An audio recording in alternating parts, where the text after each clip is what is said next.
Greetings, folks. Today, we'll be talking about another Hive Fleet lore-based army, this time tackling Hive Fleet Jormungandr. Jormungandr, in the terms of the Hive Fleet, is pretty darn interesting. They're a Hive Fleet solely based on subterranean warfare with heavy guerrilla tactics almost.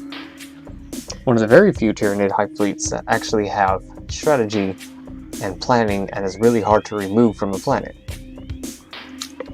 Before we get started on our overall construction of the Hive Fleet, we want to read a little bit of lore so that we can start formulating an idea.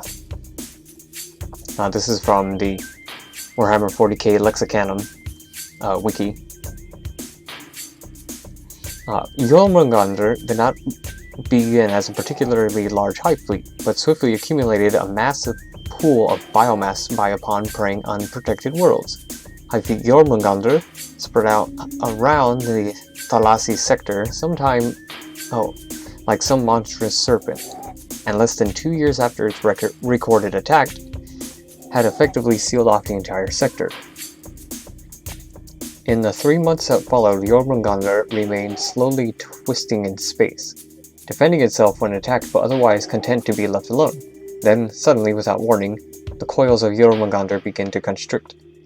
Jormungandr favored subtler methods than the siege tactics displayed by other Hive Fleets. Its biovessels rarely enter planetary orbit. Instead, Jormungandr snared asteroids and other space debris, hurling them at the target world and launching meiotic spores in concert. Did somebody say Starship Troopers? The devastation wreaked by the bombardment ensured that a greater proportion of the spores make planetfall. Each mycetic spore that landed unleashed a Ravener brood, or sometimes a Moloch or a Trigon. These immediately burrowed underground and went dormant to avoid detection. Only when the infestation reached critical mass did the Hive Fleet send the psychic stimuli to awaken the slumbering serpents, timing the resultant planet-wide destruction with the arrival of the Hive Fleets in orbit. The Hive ships would then deliver Gene Stealers and Carnifexes to the surface to escalate the havoc. Should the invasion be defeated, the threat is still not over, as Jormungandr's Tyranids will simply go underground in a tunnel in the tunnel network their burrowing has created. Once ensconced, there we go. Oof. Sorry, I'm a little tired. Once ensconced, the Hive Fleet is almost impossible to dislodge. It may take a few months or several years, but Jormungandr will rise again in an attempt to claim the infested world once more. Another tactic used by the Hive Fleet is to use asteroids as armor for its bioships, which also serves as camouflage and allow the bioships to launch ambushes. Recently, several reports have reached the Imperium of Jormungandr's bioships, embedding themselves in drifting comets as well. During the war to stop the Hive Fleet, many Space Marine forces were deployed. Blood Angels Captain Taicho, leads forces to several crucial victories, but they are so reckless that many sanguinary priests begin to fear of his sanity. Now, given that little piece, we detect that Jormungandr is highly fixated on burrowing and guerrilla tactic warfare. So what we want to do with this army is sort of recreate that. Of course, for our HQ, we want it to be a Tervagon, but we will use that as our HQ. We'll make it our Warlord. We'll give it the power Smite, Toxin Sacs. Actually, we won't give it Toxin Sacs.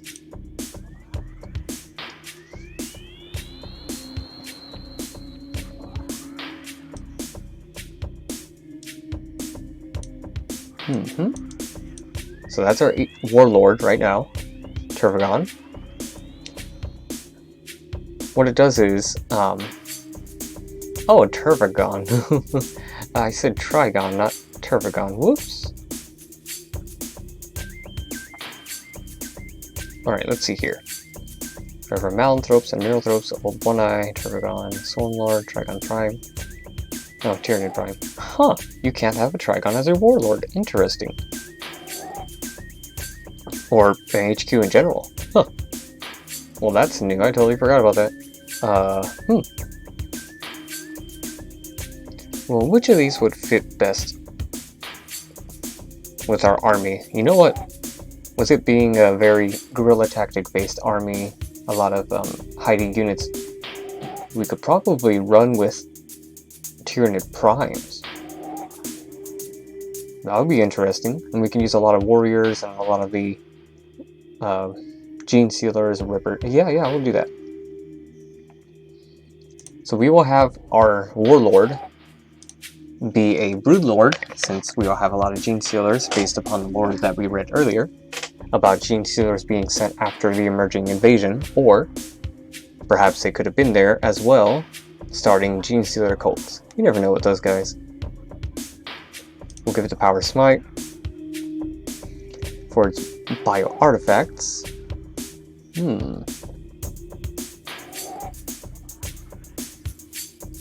We will give it the Norn Crown. Oh, let me see here. I mean, reflexes, switching deadly synapse, resonance barb.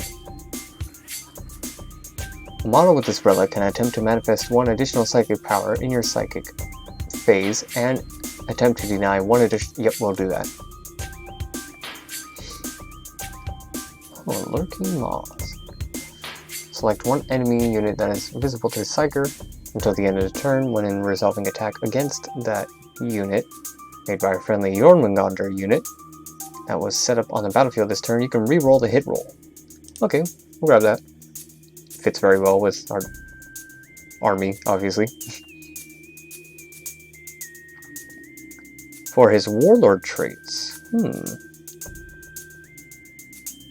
enemy units never gain any bonus to their saving throws for being in cover for attacks made by the Warlord or friendly Jormungandr units within 3 inches of the Warlord. We'll get that as well. Now we'll add in our secondary HQs, which are Tyranid primes. These we will give, for their weapons, we will give them a... What will work best with this? Perhaps this would be another melee army with a little bit of shooting, so we'll give these the same treatment we gave Gorgon, except we'll stick with Devourers. And then for their melee weapons, we'll give them the Rending Claws. Same with the other one too. Rending Claws instead of Scything Talons.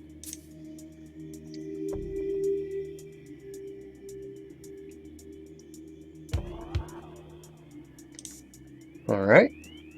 Now over to our troops. We're going to want Gene Stealers. Probably about 3 squads of those. Actually, you know.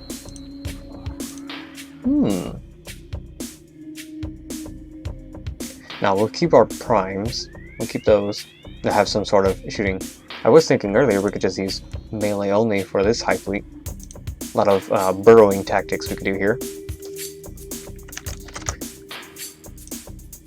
Okay, so we'll have 20 Gene Stealers in that squad. So this one will give 20 as well.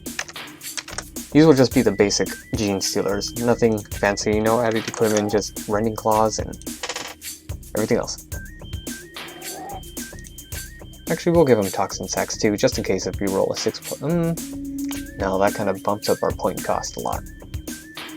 Alright, so we got that squad. We want units who can go in quickly and also have the power to be burrowed during deployment. So we'll add in some Ripper Swarms too. We'll make this a swarm of, let's say 9. We'll have 9 of those, so that way we can just deploy them early as like a scouting party or something. Alright, now we get to our fast attack. So this is where we will be adding our Raveners. We'll have 2 squads of them.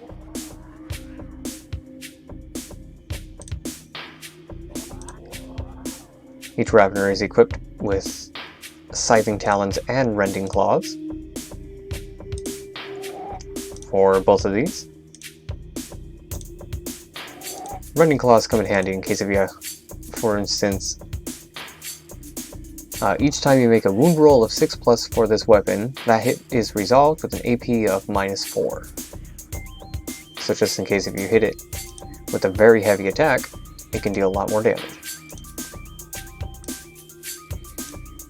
Same with those, we'll give it that. Now this army, it is melee focused, but we want to give it the sort of strategy where we're going to be having a lot of units underground and a lot of units above ground, but more for scouting. And we are not going to have too much shooting. We'll just have some shooting for just some defenses. Alright, now here's where we get a little tricky. So we got our Molochs, we got our Trigons.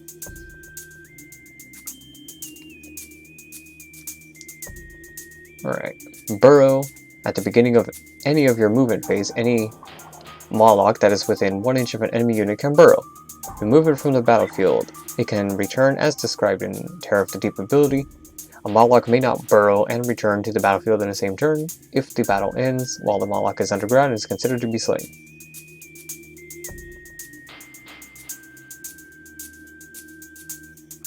Alright, we have death throws, instinctive behavior. During deployment, you can set up a Moloch underground instead of placing it on a battlefield. There's other units that can do this burrow ability as well. But the crazy part is, you can set up a Moloch instead of underground. At the end of any of your movement phases, set up the Moloch anywhere on a battlefield that is more than 1 inch away from enemy models, and more than 6 inches away from any other Molochs set up this turn. Then roll a d6 for each enemy unit within 2 inches of it. On a 1, that unit escapes unharmed. On a 2 to 3, they suffer 1 mortal wound. On a 4 to 5, it suffers d3, and on a 6, it suffers 3 mortal wounds. Moloch cannot charge it in the same turn that it has burrowed.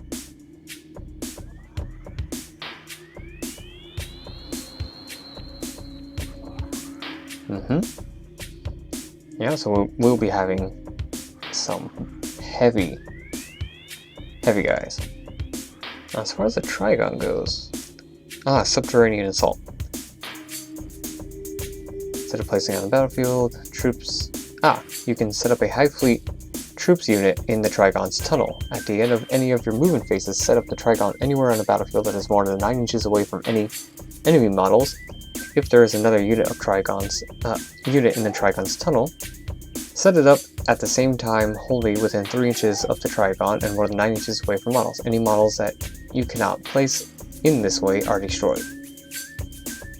Pretty much meaning you can have this guy burrow and go to the enemy, and then you can have other units use that burrow.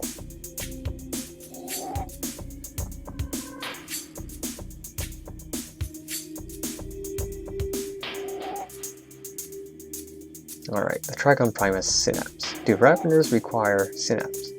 They do. Okay. So we'll have 1 Trigon Prime.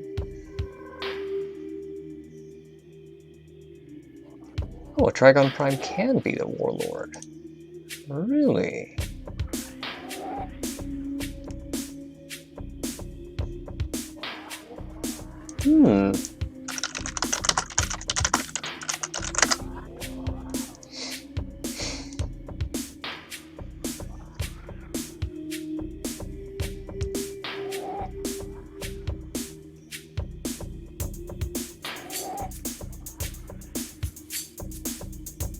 Okay.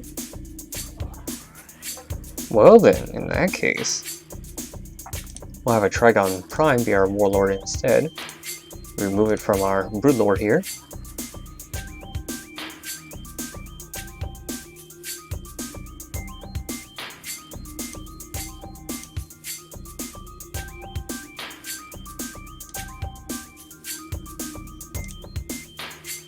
Alright, we'll give this one Toxin Sacs and Adrenal Glands.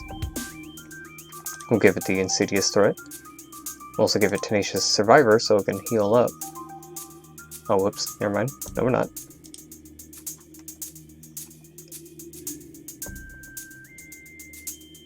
We'll give it a pincer tail instead of the biostatic rattle.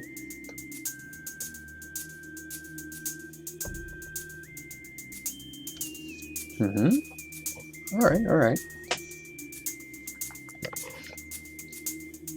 So, we can actually remove our Tyranids here and just add in 2 more Broodlords. There we go, now our fleet's starting to come together.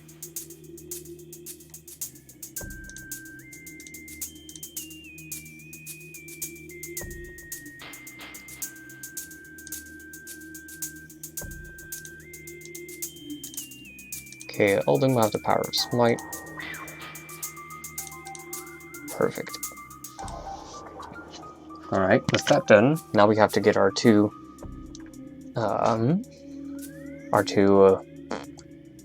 Trigons. Sweet. So this is our army so far. We have a squad of 9 Rippers. We have 3 squads of Gene Stealers. We have 2 squads of Raveners. And for this lower army, it's a very heavy.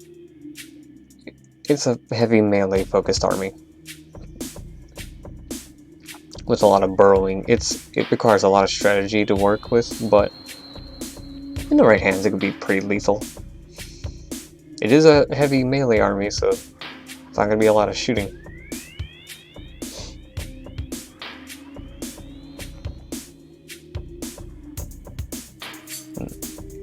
Yeah, we got some more Raveners. Alright.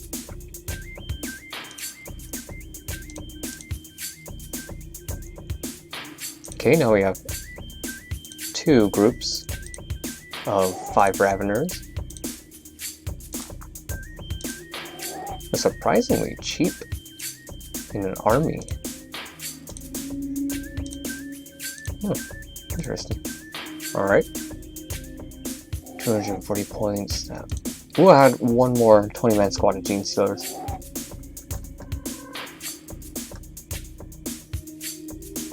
Yeah, let's do it.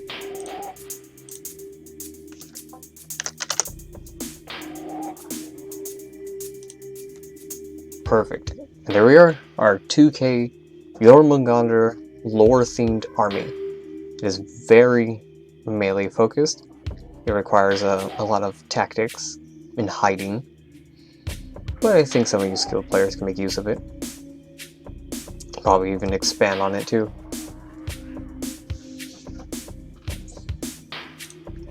So yeah, so the units you want to use, you got your Trigon, you got your Trigon Prime, as you see in the image there. For the other one, you're going to be wanting to use some Raveners. Ooh. That's my podcast. Whoops. Oh man, I need a better. So yeah, this is a Ravener, in case of you're new and don't know what those models are. Then we have our Gene Stealers, which are right here. Got these guys kind of roaming around. And yeah, that's pretty much our army. A very heavy melee focused army with a lot of burrowing and guerrilla tactics. In the right hands, it could probably be really powerful. Yeah, I had fun creating this one a little bit here. I have a lot of ideas going on in my head right now, and I can actually probably use this for my own army. Because I, too, have a melee-focused army. But it uses way more Tyranid warriors. And has Molochs instead of Trigons. So yeah, there we are. Our Hive Fleet Jormungandr lore-themed army. If you want to see another Hive Fleet, feel free to leave it in the comment section below, or maybe one you came up with that you want to see it brought to life. Other than that, you folks have a great day, and take care.